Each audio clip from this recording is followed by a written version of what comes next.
শিক্ষামন্ত্রীর পদত্যাগ দাবিতে নরসিংদীতে বিক্ষোভে নেমেছেন শিক্ষার্থীরা। এই বিষয়ে আরও জানাতে যুক্ত হচ্ছেন আমাদের আরেক সহকর্মী বদরুল আমিন চৌধুরী। যাচ্ছে তার কাছে। বদরুল, এই মুহূর্তে শিক্ষার্থীরা রাস্তা অবরোধ করেছেন এবং রাস্তা বন্ধ করে ফেলেছেন। কি পরিস্থিতি দেখছেন সেখানে জানাবেন সবশেষ।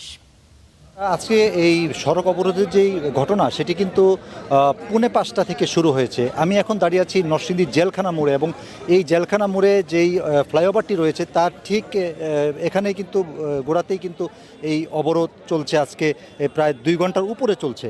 আপনি লক্ষ্য করবেন যে এখানে কিন্তু আন্দোলনরত শিক্ষার্থীরা রয়েছেন। তারা কিন্তু তারা বলছেন এক দফা দাবি, অর্থাৎ শিক্ষামন্ত্রীর পদত্যাগ ছাড়া কিন্তু তারা তাদের এই অবরোধ তুলবেন না বলে আমাদেরকে এখন পর্যন্ত জানিয়েছেন। এবং লক্ষ্য করবেন যে যানজটের কারণে কিন্তু ঢাকা সিলেট মহাসড়কের যে মূল সড়কটি সেটি কিন্তু 2 ঘন্টা যাবৎ বন্ধ থাকায় সাধারণ যারা যাত্রী রয়েছেন তারা কিন্তু অবর্ণনীয় দুর্ভোগের সৃষ্টি তারা পোহাচ্ছেন।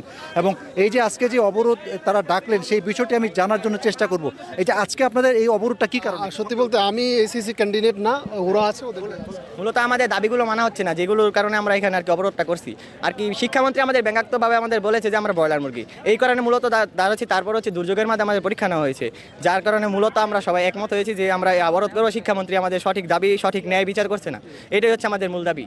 আমাদের শিক্ষামন্ত্রীর বলতে হবে যে শিক্ষামন্ত্রী এই বিষয়টা ভুল করেছে। তারপরে হচ্ছে আরও নানা বিষয় আছে যেগুলো আমাদের এইচএসসি 26-এর উপরে নানাভাবে করা হয়েছে।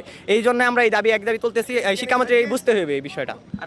আসলে যেমনটি তারা বলছেন শিক্ষামন্ত্রী তাদেরকে নিয়ে কটাক্ষ করেছেন এবং গত কয়েকদিন যাবৎ যে দুর্গত পরিস্থিতি বিরাজ করতে, অর্থাৎ বন্যা বিরাজ করতে, প্রবল বর্ষণ, সেই বর্ষণের কারণে অনেকেই কিন্তু খুব ঝুঁকি নিয়ে তারা পরীক্ষা।